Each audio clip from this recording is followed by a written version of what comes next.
How to cancel or modify a Temu order. Let's get started. First, launch your Temu app. Make sure you have already logged into your account. Now navigate to the U page.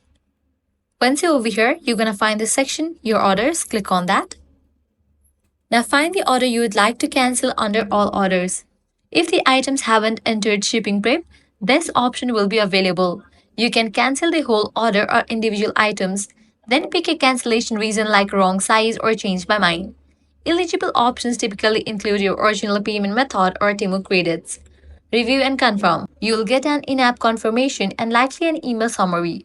If the order is already being processed or shipped, the cancellation button may disappear. In that case, you'll need to wait until delivery and then initiate a return for a refund. This process was to cancel your order. Likewise, to modify an order, you will need to access the order before processing begins. Modifications are possible only if the order has not entered packaging or shipping.